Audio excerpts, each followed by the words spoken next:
Yes, halo, mambo? Poa sana. Uko fiti? Uko fiti.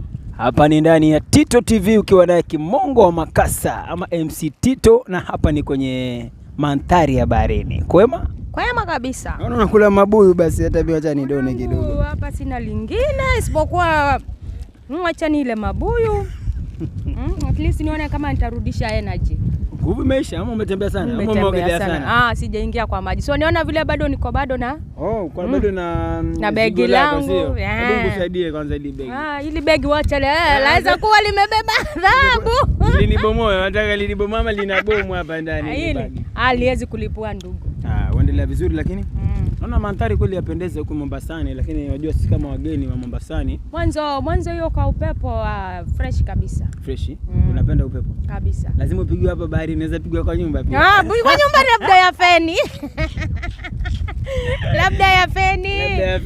Labda ya feni. Lakini mandhari yenyewe ya fresh bila haina conditioners, ndio? Hii hewa wajua imechanganyikana na maumbile ya Mungu ya samaki. Mungu amealipia.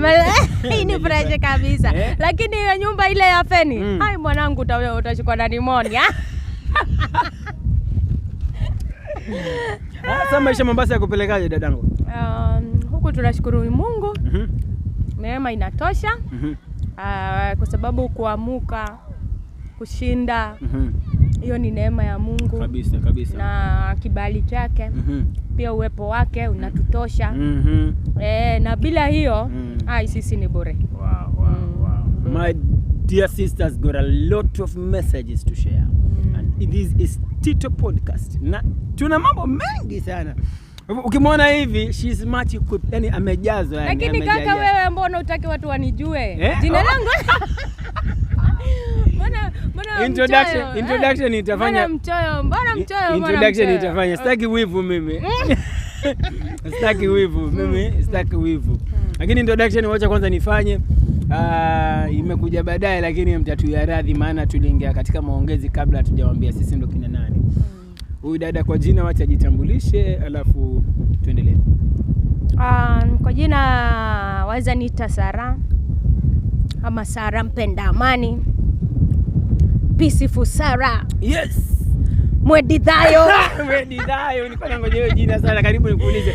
Hiyo jina Mwedidhayo unaiacha kwa nini? Mwedidhayo ni ina maana gani hiyo jina? Inamaanisha mpenda amani.